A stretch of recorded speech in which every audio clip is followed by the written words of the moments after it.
Assalamualaikum warahmatullahi wabarakatuh. Dengan Miss Nova di sini kita akan bahas materi perilaku optimis, ikhtiar dan tawakal. Oke, sebelum kita masuk pembahasan, kita harus tahu dulu tujuan pembelajaran. Yang pertama, tujuan pembelajaran adalah kita tahu makna atau arti dari sikap optimis, ikhtiar dan tawakal. Nah, kemudian yang kedua, kita bisa menentukan kandungan dari Quran yang berhubungan dengan perilaku optimis, ikhtiar dan tawakal tadi. Nah, kemudian yang ketiga, kita bisa mengaplikasikan dalam kehidupan sehari-hari perilaku optimis, ikhtiar dan tawakal. Oke, sekarang kita lanjut pada pembahasan. Yang pertama, pengertian. Pengertian optimis itu adalah sikap memahami dengan selalu memiliki penghargaan ya, dalam meraih sesuatu dengan semangat penuh keyakinan kalau hal tersebut akan berhasil diraih. Contoh, kita tidak putus asa di dalam masalah. Apabila kita terjerumus, maka kita akan berusaha untuk bangkit kembali. Nah, contoh yang kedua, kita berani mencoba hal-hal yang baru.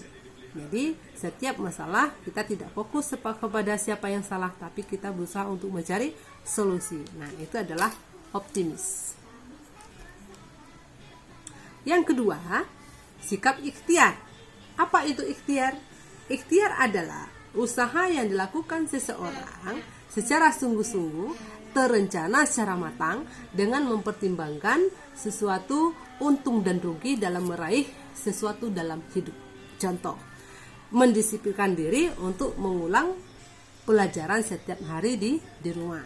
Nah, yang kedua, ya, berlatih setiap hari untuk mempersiapkan diri menghadapi perlombaan misalnya. Nah, itu ikhtiar, sebuah usaha ya.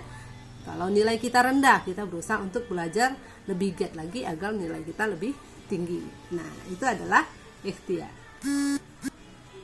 Oke, kita lanjut yang ketiga, tawakal. Apa itu tawakal? Tawakal adalah sikap pasrah seseorang kepada Allah Subhanahu wa taala atas segala usaha atau ikhtiar yang dilakukan. Nah, setelah kita lakukan ikhtiar kita tadi, kemudian kita optimis bahwasanya kita akan yakin itu akan berhasil, maka kita serahkan diri kepada Allah.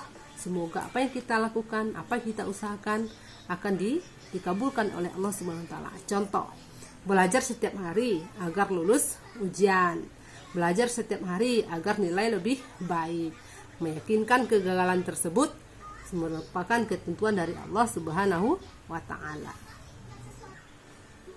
Oke, sekarang kita masuk kepada hikmah dari tiga sikap tadi. Nah, apa hikmahnya? Hikmah sikap optimis adalah satu, kebal dan tegar jika mengalami kegagalan. Yang kedua, kreatif dan inovatif. Yang ketiga, mendapat prestasi yang gemilang. Yang keempat, selalu gembira dalam melakukan segala aktivitas. Nah, sekarang apa itu hikmah ikhtiar? Hikmah ikhtiar yang pertama, cepat meraih impian dan cita-cita, memiliki mental yang tangguh, memiliki keaktifan, aktivitas dan pengalaman, kreativitas dan pengalaman. Yang keempat, jiwa, sikap dan perilaku yang ulet.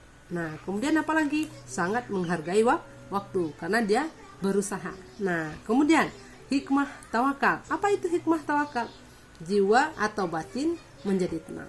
Ya, apalagi hikmah terhindar dari stres. Ya, kemudian terhindar dari kesombongan.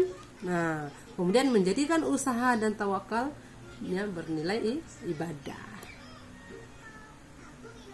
Oke. Kemudian kita masuk kepada hubungan antara sikap optimis, ikhtiar dan tawakal. Apa hubungannya? Nah, segala sesuatu itu erat hubungannya antara sikap tiga ini. Yang pertama, apabila ya seseorang itu melakukan sesuatu, dia butuh keyakinan bahwasanya sesuatu yang dilakukan akan berhasil. Nah, bagaimana caranya? Dia harus berusaha. Nah, usahanya itu dilakukan dengan bagaimana?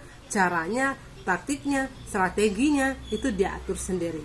Nah, setelah diatur sendiri strateginya sebagai usaha dia sendiri, maka dia berkeyakinan kepada Allah dan bertawakal kepada Allah bahwasanya usaha itu akan berhasil apabila dia punya keyakinan tadi.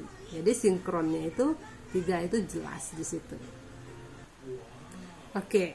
Nah, yang tadi belum kita bahas adalah tentang dalil-dalilnya. Nah, nanti tugas Anda adalah mencari dalil yang ada dalam Al-Quran tentang sikap optimis, sikap ikhtiar, dan sikap tawakal.